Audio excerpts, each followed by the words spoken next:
Dear students, I welcome all you to Sangli Shikshan Sanstha's YouTube channel. Subject History, Standard 7th, Lesson number 1, Sources of History. Hello students, we have studied Ancient History of India in the syllabus of Standard 6th. The subjects History and Civics are taught separately from 6th onwards. In the history part, we will study about the history of medieval India. When we study history, we come to know about the achievements of our ancestors. The period from the 9th century CE till the end of the 18th century CE is considered to be the medieval period of Indian history. In this lesson, we are going to study about sources of history. Sources of history mean historical sources are at their most basic level something that tell us about history. It may be document, a picture, a book or an object, etc. History gives us a chronological, scientific and systematic account of past events. History must be based on authentic proofs. These proofs are known as the sources of history. They are individuals, society, place and time. Let us classify these sources into three types: material source, written source, oral sources. Let's study about material sources. Material sources can be seen and touched, mean they are tangible. Material sources include memorials and monuments, buildings, cave sculptures, copper plates, forts, coins and inscriptions. Let's study more about material sources. Forts. Forts have an important place among material sources. Some major forts are hill forts, forest forts, sea forts and forts on the plain. Hill forts.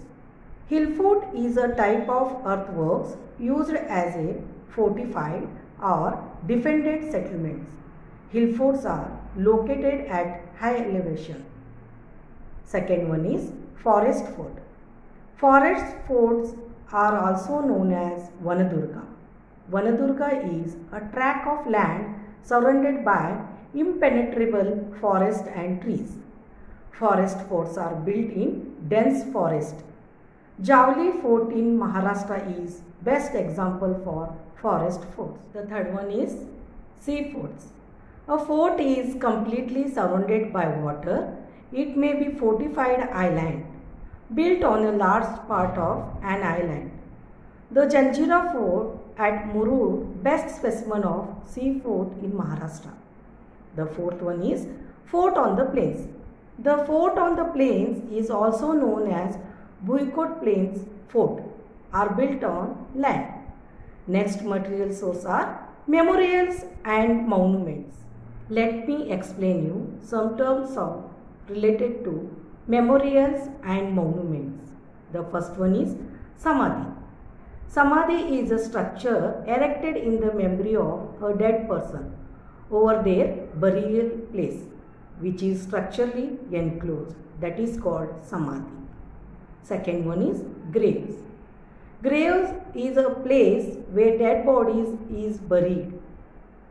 Third one is Veeragalas. Veeragalas are the martyr stone erected in the memory of slain unsung soldiers. A stone which was put up to remember martyrs. It was founded between 5th and 13th century AD under the Yadava and Shilaharas dynasties. These were built either by families or local villagers. Next material source is buildings.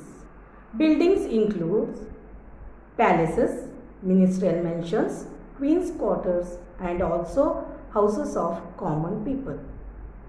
Let's move on. Next sources, that is coins. The coins made by different rulers using metals, gold, silver, copper are important sources of history. From these coins, we learn about the rulers, their period, governance, religious ideas and personal details. Also we can see that how far metallurgy had advanced in that period. Let me explain more about metallurgy. Metallurgy means the branch of science and technology concerned with the properties of metals and their productions. From the images of Ram Sita on the coins of Emperor Akbar or Shiva Parvati on the coins of Hyder Ali, we see that religious coordination of those days. But also we understand about the languages which was used in that period. The Peshwas used the Arabian and Persian language on their coins. Through coins, we can understand the past of period. Now, let's move on next material source, that is inscription. Inscriptions are writing on solid surface such as rocks, metals, pillars and stone structures. The study of inscription is known as epigraphy. For example, the inscription found in the Brideshwara temple premises in Tanjavur.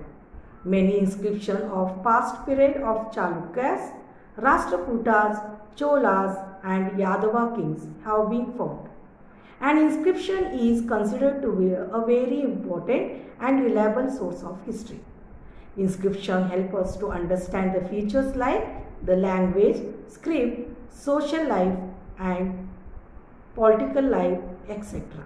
Material sources provide us information about the period which they were made. We come to know about the development of architecture, the economic conditions, the quality of art, style of building construction, social life, political life, people's standard of living in that particular period. Now let's move on written sources. Written sources. Written sources are an important sources of history that help us to construct past. The writing style of scripts like Devanagari, Arabic, Persian and Modi language, etc. Through written sources, we can gather information about variety of different languages and scripts.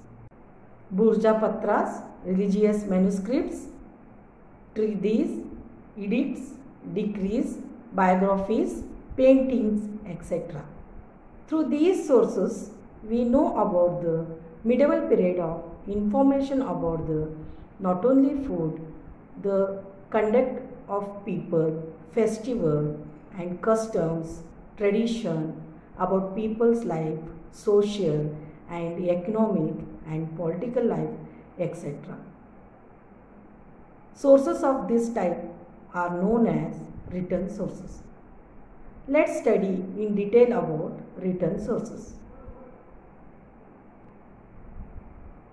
The first one is Burja Patras. It is also known as Himalayan birch. The tree has a white paper like bark, which was used in ancient India to write manuscripts in Sanskrit. It is also considered as a written sources.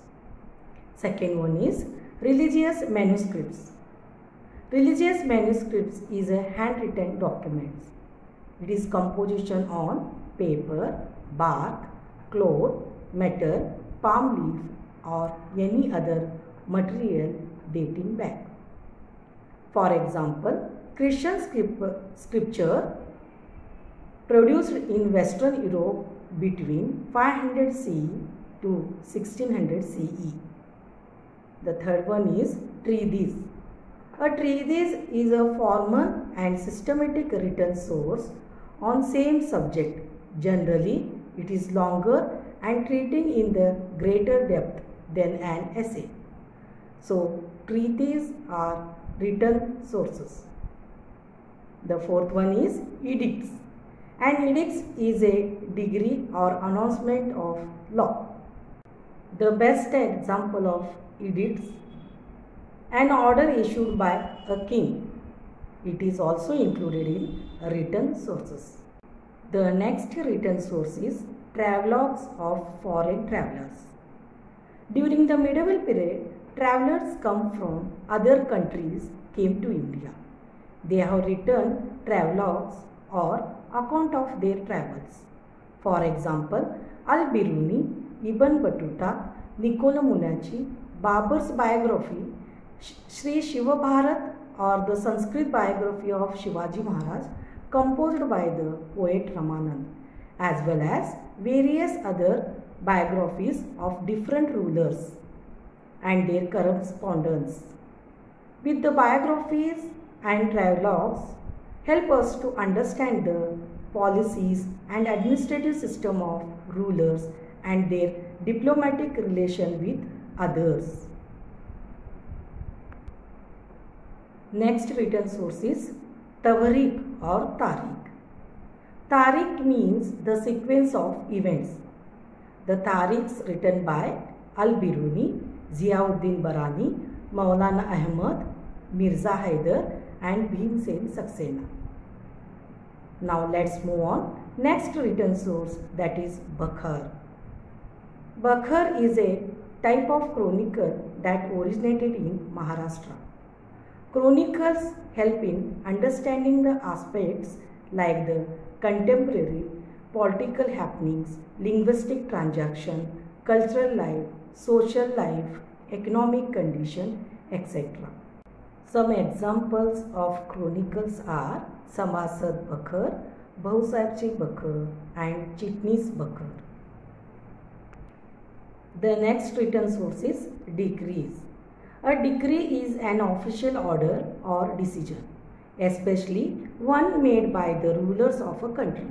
Through these sources, we easily understand history of that period, like ruler, social life, people's life, etc. The next written source is biographies. Biography, an account of someone's life written by someone else. It involves basic facts like education, work, relationship and death. Portrays a person's experience of these life events, that is called biography. The next written source is oral sources. We understand various aspects of folk life through folk literature, traditionally passed on from one generation to another generation. Some example of oral sources are ovis, folk songs, pohadas, folk tales, legends and myths. Such types of sources are called oral sources. Let's study more about oral sources. First one is myths. A traditional story, especially one concerning the early history of people or illusion, that is called myths. Next one is folk songs. A song is written by common people, that is called folk songs. The next one is Gatha, which are most ancient texts of the Avesta, that is called Gathas. And next oral source is Abhang.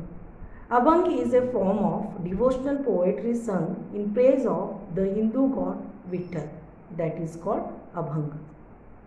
History is written with the help of these three types of sources, that is material source, written source and oral source. The next point is evaluating the sources of history. Evaluating the sources of history. It is very necessary to evaluate the sources of history. Not only does it give us more knowledge of our ancestors, but also validate the way of life for a civilization or a time period. We have to examine their quality, which are genuine and which are fake. The author's impartiality and neutrality are very important in writing history. So children, today we have studied the sources of history: material source, a written source and oral source. Thank you.